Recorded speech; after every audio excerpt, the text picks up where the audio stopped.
Hi guys.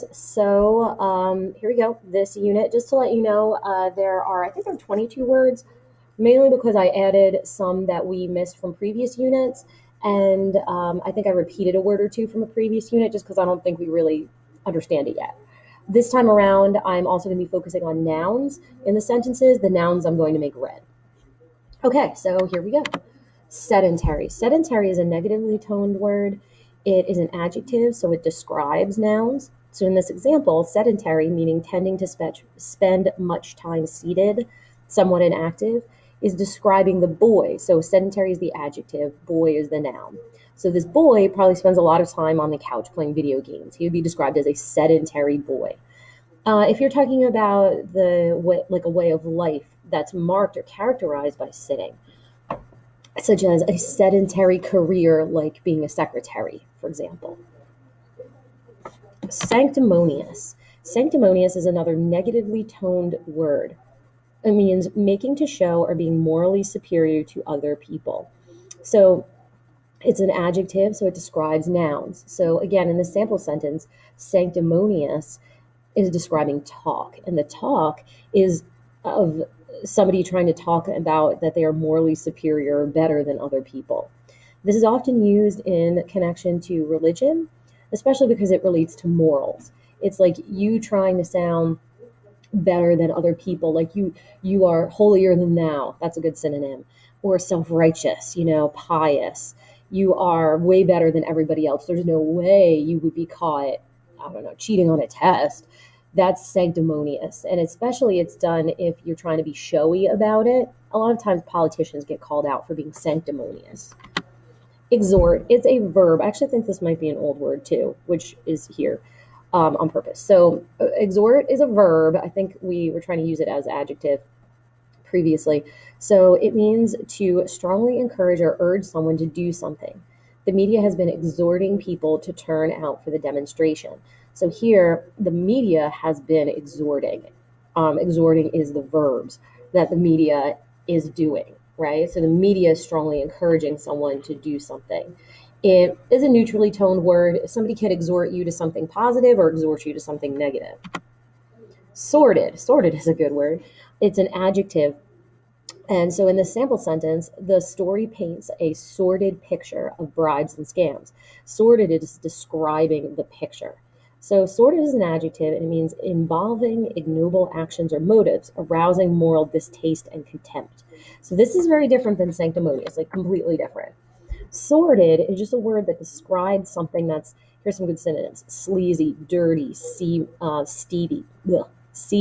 unsavory, like a sordid love affair, a sleazy love affair. Like you want to be caught hanging out in like a sordid part of town. Got it? So definitely a negatively toned word. Heresy. Heresy is a noun and it means belief or opinion contrary to orthodox religion. Again, this is another word that is often seen in correlation to religion, but not always. You could say at you can't. It's complete heresy to walk into McDonald's carrying a Burger King bag, right? That's a belief contrary to what everybody else believes. But most often, like you see here, it has to do with religion.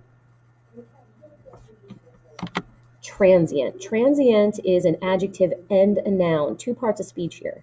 In the adjective form, it means lasting for only a short time, impermanent. So here, the transient man. Transient is the adjective describing the man who isn't around for a long time. You could say, like, the transient father who wasn't around very often. Again, here it's being used as an adjective. If you want to use it as a noun, it means a person who is staying or working in a place for only a short time. So he asked the transients to leave. In that sentence, transients are the noun. So he's asking all of the transients hanging out in front of the bus stop to get the heck out. Good synonyms for that might be hobo, vagrant, street person. It's in general, in the sense that it's an adjective, right? It doesn't always have to be negative, like the transitory man or the transient weather patterns. That's not always negative. But if you're using it as a noun, like he told the transients to leave, that is always negative.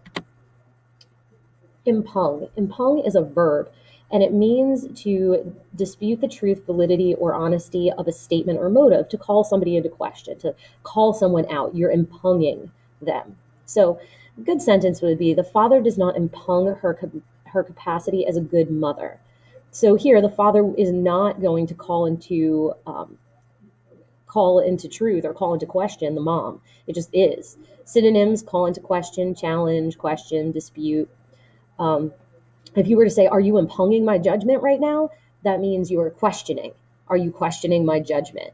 Again, impugn doesn't necessarily, I mean, it's a negatively toned word because you're calling somebody out for something, but it's not necessarily, incredibly negative. Like, you wouldn't describe like a Disney villain, with this word necessarily. It just means you're calling somebody out. Espouse. Espouse is a verb, and it means to adopt or support. If you see the word spouse is in here, spouse is, when you're married. So to espouse is to adopt or support. So he turned his back on modernism. He had espoused, supported, in his youth. Some synonyms: adopt, embrace, take up. Okay, so espouse. It means to adopt or support a way of life. Disparity is a noun, and it means a great difference. This is a negatively toned word. It almost always has to do with money or like the quality of living that people have. So economic disparities between different religions, different regions of the country are obvious, right? In certain areas, you can see how some people have a lot more money than other people. So economic disparities, right? So it's a thing, economic differences. Some synonyms would be discrepancy, inconsistency, imbalance. Again, this is a negatively toned word. Almost always has to do with money. Precept. It is a noun, and it means a general rule intended to regulate behavior or thought. So here, moral precepts. Here, moral is the adjective, precept is the noun. It's just a general rule to relegate behavior.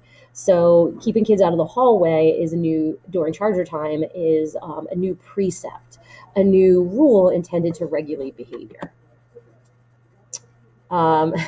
This great picture here. The word is facetious. Facetious. Facetious, not faceless. Okay, Facetious. And it means treating serious issues with deliberate, inappropriate humor or flippant.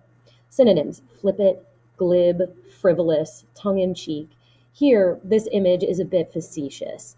It's treating a very serious event like voting and picking the leaders of your country, and here you have like a little poop with a necktie. Okay, so this is a very facetious, it's an adjective, a very facetious cartoon. Cupidity. This word is actually related to Cupid, the baby who shoots the arrows, because he's kind of like greedy for love. Cupidity is a noun, and it means greed for money or possession. So in this sentence here, he did not really see her cupidity. So here, cupidity is the thing, right? And the verb would be to see. So like, he doesn't see her cupidity, her greediness, until they've been together for so long. The next word, sorry, my phone was ringing. The next word is enthrall, and it is a verb, and it means to capture the fascinated attention of. She had been so enthralled by the adventure that she had hardly noticed the cold. Somebody really wants to talk. Synonyms: captivate, charm, enchant, bewitch. So this is definitely a positively toned word. It means you are capturing and fascinating somebody, right? So you would say, her prom dress enthralled everybody as she walked by because it captured or fascinated them. It was so magical. Pillage. This is a verb and a noun. Know that. In the verb sense, it means to rob a place using violence. So like, pirates would pillage a town. In the noun sense, it's the action of pillaging a place or property, especially in wartime.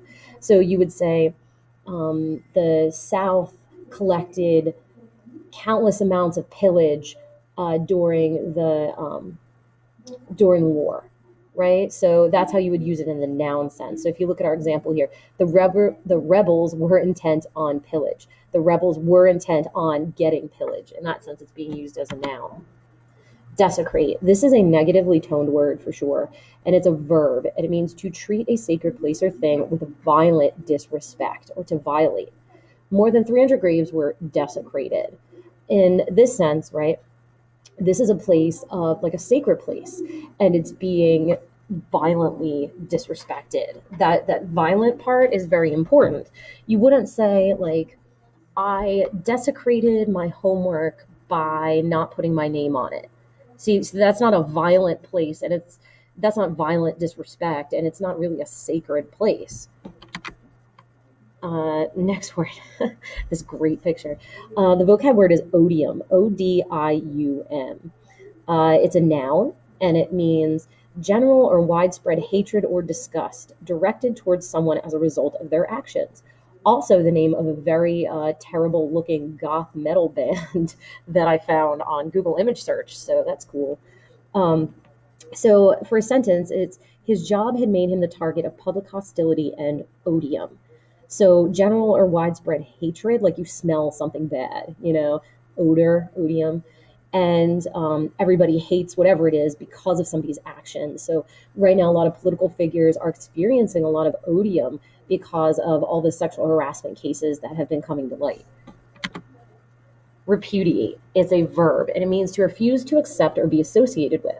She had repudiated policies associated with previous party leaders. She refused to accept association with. Oftentimes, this has to do with law or disowning family members. Here, the minister repudiated allegations of human rights abuses. Repudiate has this like air of formality to it. You wouldn't really say you repudiated your best friend after she, I don't know, failed a class, because that's not really a formal situation. Things to do with law or public opinion or religion, in those contexts, you'd more often see this word. Remonstrate. It is a verb, and it means to make a forceful approach or protest. I believe this one was an old word too that we were mixing up with repudiate. It means to make a forceful reproach or protest. He turned angrily to remonstrate with Tommy. So to protest, to complain, expostulate, to forcefully protest something. Corpulent. It is an adjective, and it's describing a person who is heavy. Definitely a negatively toned word. It means fat, obese, overweight, plump, portly, stout. So the corpulent man decided to run 3 miles a day in order to improve his health. So it's an adjective describing the man, so the corpulent man. Dissident. Um, Dissident is a noun and an adjective. If we're talking about it in the noun form, that is a person who opposes official policy, especially that of an authoritarian state. So you could say, like, Snowball was a dissident, which is why they ran him off the farm. So a dissident who had been jailed by military regime. Again, the context of this is most often going to do with the military or the government. Now, in the adjective form, it means in opposition to official policy. So there is only one explicitly dissident voice to be heard. Dissident, again, being the adjective describing the voice. So it's either a noun, meaning somebody who opposes official policy, or it's in the adjective form, describing a voice or a dissident newspaper or the dissident man or whatever, something that is in opposition to official policy. Absolve. Absolve is like atone, one of our older words. It is, again, most often connected to religion. It is a verb, and it means to make amends or reparations for something. So he was being helpful in asking to be absolved for his past mistakes. So to be forgiven. Make sure you're not trying to use this one as an adjective. Like, you wouldn't say he was absolved behaving during church, because here you're trying to describe something as absolved, and it's not. Absolving is an action, it's forgiving. Next word is juxtapose. Juxtapose. Juxtapose. It means to place or deal with close together for contrasting effect. Some synonyms would be placed side by side. A good sentence it might be black and white photos of slums were starkly juxtaposed with color images. So it's a verb, it's something that you do. The photographer here juxtaposed the very short skirt thing and high shoes with the kind of the more clothed, covered up look of the two women, more in the foreground. They're in contrast, they're juxtaposed against each other to make a point, to highlight how little clothing that woman has on. Okay, there you go. Again, guys, just so you know, old words will be on this quiz. In this unit, I believe there were 22 words. I had some old ones, and there was an extra left over from because last unit was only 19. Okay, I'll see you in class.